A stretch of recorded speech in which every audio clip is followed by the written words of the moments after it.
नमस्कार दोस्तों, आप सभी का स्वागत है हमारे यूट्यूब चैनल पट्टी की पाठशाला में। आज हम इस वीडियो में देखेंगे रीजनिंग का प्रैक्टिस सेट 5वां। यदि आप एएलपी टेक्नीशियन या फिर आरपीएफ एसआई या फिर आरपीएफ कांस्टेबल का फॉर्म अप्लाई किए हैं तो यह वीडियो आपके लिए अत्यधिक महत्वपूर्ण होगा। और दोस्तों, अभी तक आप लोगों ने हमारे चैनल को सब्सक्राइब नहीं किया तो कृपया करके ज़रूर जाकर चैनल को सब्सक्राइब कर लीजिए और बेल आइकन को ऑल पर जाकर क्लिक कर दीजिए। तो देखिए दोस्तों, यहाँ पर पहला प्रश्न हमारे पास क्या दिया है, तो यहाँ पर हम देखेंगे तो यहाँ पर पहला प्रश्न दिया है हमारे पास, लुप्त संख्या ज्ञात कीजिए।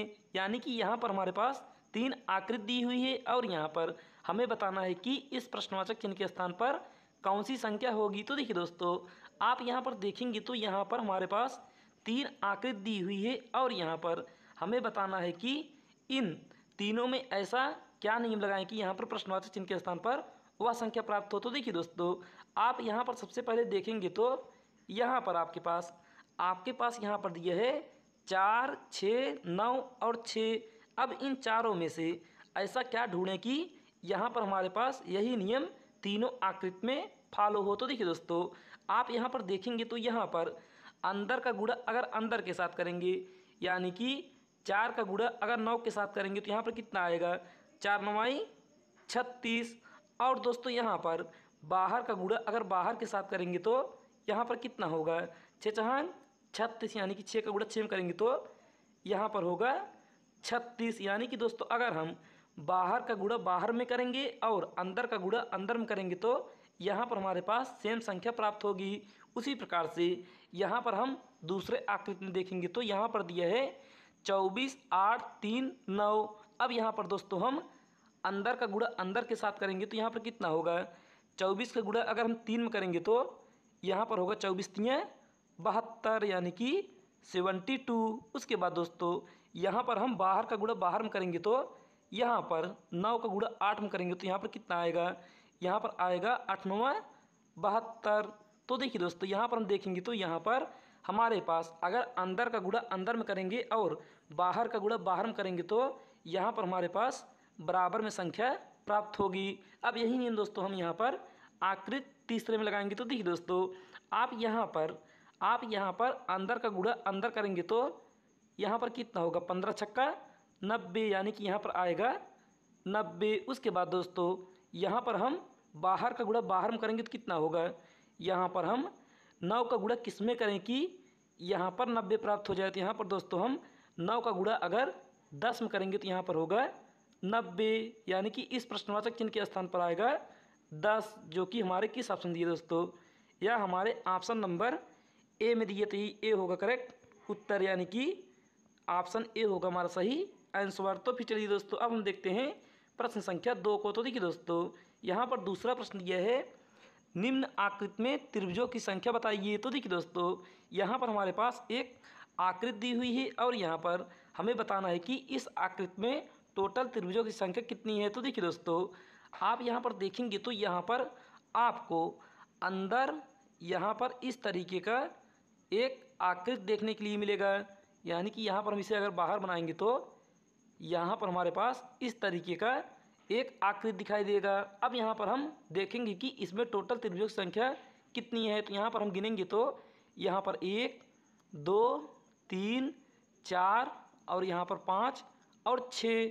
अब इसी 6 का करेंगे हम 2 गुना, तो 6 का 2 गुना करेंगे तो यहाँ पर होगा 12, यानी कि इसमें होगा टोटल 12 त्रिभुज। उसके बाद यहाँ पर हम देखेंगे तो बाहर तो यहाँ पर 3 त्रिभुज यहाँ पर दिया है और 3 त्रिभुज यहाँ पर और 3 त्रिभुज यहाँ पर और 3 त्रिभुज यहाँ पर। तो यहाँ पर हो गया हमारे पास टोटल 4 तिहाई 12 त्रिभुज, यानी कि 12 त्रिभुज यहाँ पर और 12 त्रिभुज यहाँ पर। और यहाँ पर हम देखेंगे तो यहाँ पर हमारे पास एक बड़ा वाला त्रिभुज यहाँ पर दिया है और एक बड़ा वाला त्रिभुज यहाँ पर, यानी कि यहाँ पर हो गया 2 और त्रिभुज। उसी प्रकार से इस साइड भी 2 त्रिभुज और प्राप्त होगा। तो यहाँ पर हो गया 2 और त्रिभुज। अब यहाँ पर हम टोटल करेंगे तो टोटल कितना आएगा, यहाँ पर टोटल करेंगे तो 12 12 24 और 24 2 26 और 26 2 28, यानी कि यहाँ पर टोटल त्रिभुजों की संख्या होगी 28, जो कि ऑप्शन नंबर सी में दिए थे। सी होगा करेक्ट उत्तर। तो फिर चलिए दोस्तों, अब हम देखते हैं प्रश्न संख्या 3 को। तो देखिए दोस्तों, यहाँ पर तीसरा प्रश्न दिया है हमारे पास, दिए गए सादृश्य में लुप्त संख्या ज्ञात कीजिए। यानी कि दोस्तों यह हमारा नंबर एनालॉजी का प्रश्न है और यहाँ पर हमें बताना है कि इस प्रश्नवाचक चिन्ह के स्थान पर कौन सी संख्या होगी। तो देखिए दोस्तों, आप यहाँ पर देखेंगे तो यहाँ पर आपके पास दिया है 14:2744। उसके बाद समानुपाते 18 प्रश्नवाचक चिन्ह। तो देखिए आप यहाँ पर इस 14 में ऐसा क्या नियम लगाएं कि यहाँ पर 2744 प्राप्त हो जाए, और वही सेम नियम हम यहाँ पर इस 18 में लगाएंगे। तो देखिए आप यहाँ पर देखेंगे तो यहाँ पर इस 14 का अगर हम इस 14 का दोस्तों अगर हम करेंगे क्यूब, यानी कि 14 की पावर करेंगे 3, तो यहाँ पर कितना आएगा, 14 की पावर 3 करेंगे तो यहाँ पर आएगा 2744।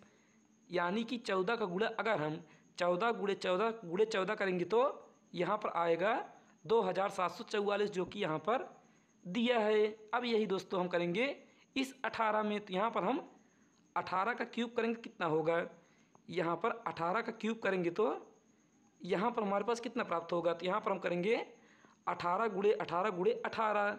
तो यहाँ पर दोस्तों हम 18 गुणे 18 गुणे 18 करेंगे तो यहाँ पर 18 गुणे 18 करेंगे तो होगा 324।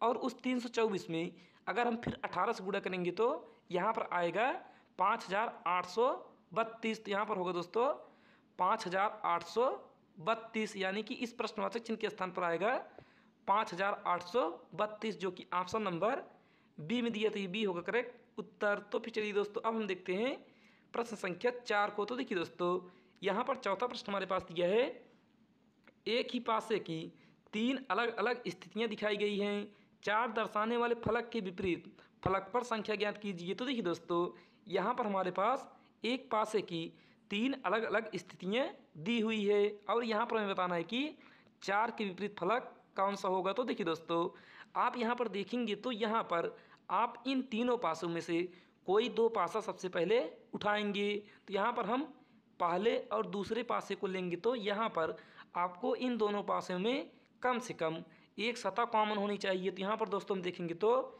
यहाँ पर हमारे पास 4 इसमें भी दिया है और 4 इसमें भी। तो यहाँ पर हो गया 4 हमारे पास कॉमन। अब इस 4 को पकड़ेंगे और घड़ी की दिशा में हम इसे घुमाएंगे। तो यहाँ पर इसे घड़ी की दिशा में घुमाएंगे तो यह हमारा कुछ इस तरीके से बनेगा। अब यहाँ पर हम लिखेंगे, यहाँ पर दोस्तों लिखेंगे 4 और 4 के बाद आएगा 2 और 2 के बाद 3। उसके बाद यहाँ पर देखेंगे तो यहाँ पर 4 के बाद 6 और 6 के बाद 1। अब देखिए दोस्तों, यहाँ पर अब हम देखेंगे तो यहाँ पर 3 के विपरीत होगा 1 और 1 के विपरीत 3। उसी प्रकार से 2 के विपरीत 6 और 6 के विपरीत 2। और यहाँ पर दोस्तों 4 के विपरीत 4 तो होगा नहीं। तो यहाँ पर 4 के विपरीत क्या होगा, 4 के विपरीत होगा दोस्तों यहाँ पर 5। अब 5 दोस्तों कैसे आएगा, 5 यहाँ पर देखेंगे तो यहाँ पर 1 भी दिया है, 2 भी दिया है, 3 भी दिया है और 4 भी दिया है और 6 भी दिया है। लेकिन यहाँ पर 5 नहीं दिया है, क्योंकि पासे में टोटल 6 सतह होती है। तो यहाँ पर दोस्तों जो नहीं दिखाई देगा वही इस 4 के विपरीत होगा। तो यहाँ पर 5 नहीं दिया है तो 4 के विपरीत होगा 5, जो कि ऑप्शन नंबर सी में दिया। तो इसी होगा करेक्ट उत्तर। तो फिर चलिए दोस्तों, अब हम देखते हैं प्रश्न संख्या 5 को। तो देखिए दोस्तों, 5वां प्रश्न यहाँ पर दिया है, निम्नलिखित व्यंजन का मान ज्ञात कीजिए। यानी कि निम्नलिखित व्यंजन का मान क्या होगा यदि प्लस और गुणे को आपस में बदल दिया जाए तथा माइनस और भाग को आपस में बदल दिया जाए। तो देखिए दोस्तों, यहाँ पर हमारे पास एक समीकरण दिया है और यहाँ पर हमें इन चिन्हों को दिए हुए प्रश्न के अनुसार आपस में बदलना है। तो देखिए दोस्तों,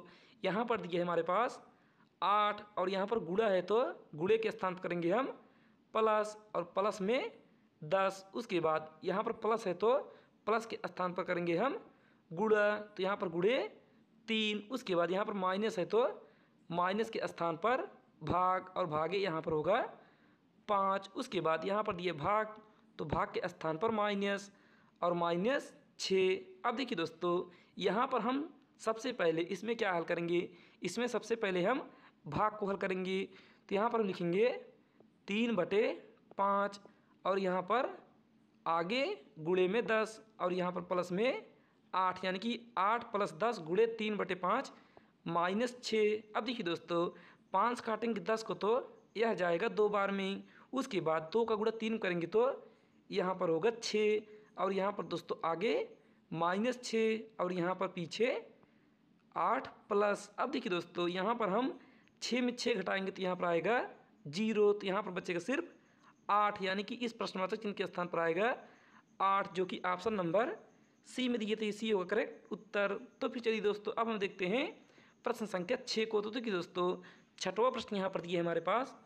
उस वेन आरेख का चयन कीजिए जो केरल, कोच्चि, तमिलनाडु के बीच के संबंध को सबसे बेहतर रूप से दर्शाता है। तो देखिए दोस्तों यहाँ पर हम देखेंगे तो यहाँ पर हमारे पास दिया है केरल, कोच्चि और तमिलनाडु। तो यहाँ पर दोस्तों हम सबसे पहले बनाएंगे केरल का वेन आरेख। तो यहाँ पर हो गया हमारे पास केरल। उसके बाद दोस्तों यहाँ पर देखेंगे तो आगे दिया है कोच्चि, और कोच्चि दोस्तों आएगा हमारा केरल के अंदर। तो यहाँ पर हो गया कोच्चि। और उसके बाद दोस्तों यहाँ पर देखेंगे तो यहाँ पर दिया है तमिलनाडु। अब यहाँ पर दोस्तों हम देखेंगे तो तमिलनाडु का संबंध ना तो कोच्चि से ना ही केरल से है। तो यहाँ पर दोस्तों तमिलनाडु होगा हमारा अलग, क्योंकि तमिलनाडु एक अलग राज्य है। तो यहाँ पर दोस्तों इस तरीके का वेन आरेख बनेगा। और ऐसा दोस्तों आपको ऑप्शन नंबर डी में दिया है, तो ये डी होगा करेक्ट उत्तर। तो फिर चलिए दोस्तों अब हम देखते हैं प्रश्न संख्या 7 को। तो देखिए दोस्तों 7वां प्रश्न यहाँ पर दिया है हमारे पास।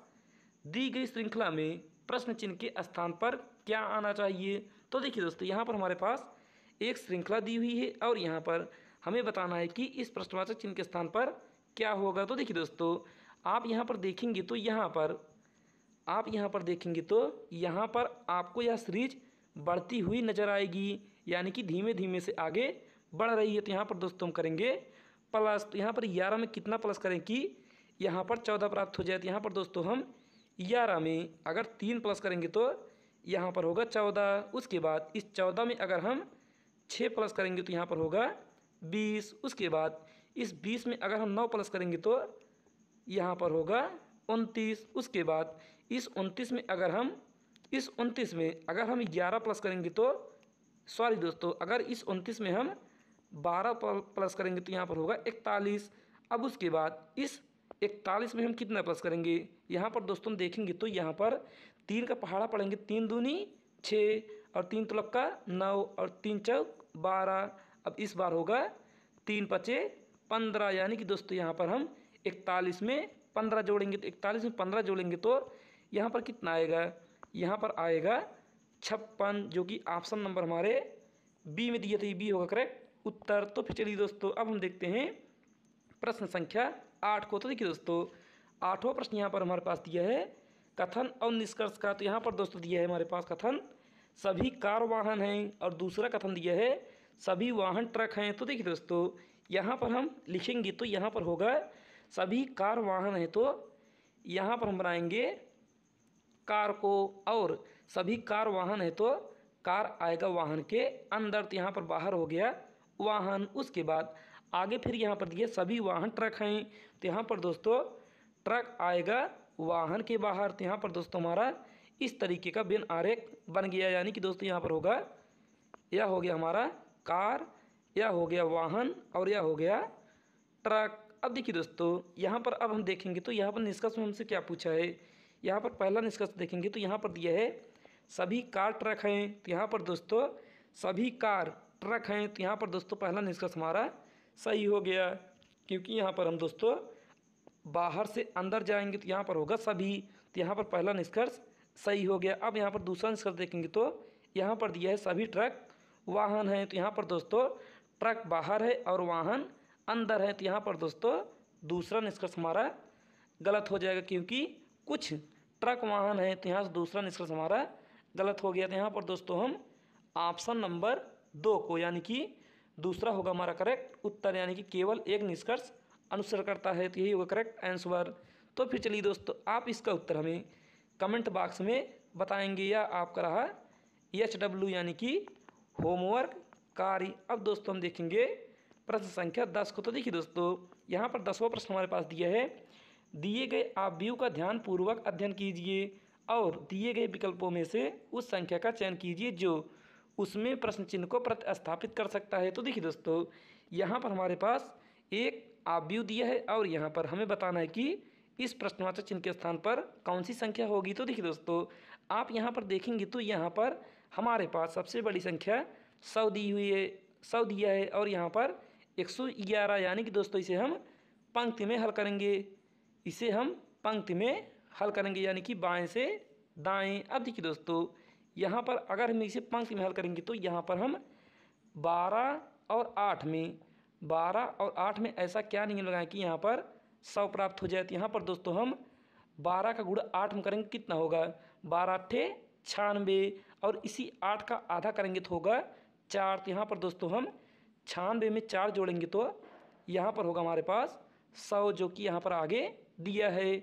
अब यही नियम दोस्तों हम पंक्ति दूसरे में लगाएंगे। तो देखिए दोस्तों, दूसरे में लगाएंगे तो यहाँ पर 18 में 6 का गुणा करेंगे तो 18 छक्का 108 और इसी 6 का करेंगे आधा तो यहाँ पर होगा 3। तो यहाँ पर 108 में 3 जोड़ेंगे तो यहाँ पर आएगा 111, जो कि यहाँ पर दिया है। अब यही दोस्तों हम यही नियम पंक्ति तीसरे में लगाएंगे। तो देखिए दोस्तों, यहाँ पर तीसरे में लगाएंगे तो यहाँ पर दिया है 15 4। तो यहाँ पर हम 15 का गुणा 4 में करेंगे। उसके बाद दोस्तों यहाँ पर प्लस करेंगे हम इस 4 का आधा, तो यहाँ पर होगा 2। तो यहाँ पर हो गया 15 चौक 60, 60 2 62, यानी कि 62 होगा हमारा इस प्रश्नवाचक चिन्ह के स्थान पर वह संख्या, जो कि ऑप्शन नंबर बी में दिया था। बी होगा करेक्ट उत्तर। तो चलिए दोस्तों, आपको हमारी वीडियो अच्छी लगी तो कृपया करके वीडियो को सबसे पहले लाइक करिएगा और चैनल को सब्सक्राइब करिएगा और वीडियो को शेयर करिएगा। आज के लिए बस नहीं, धन्यवाद।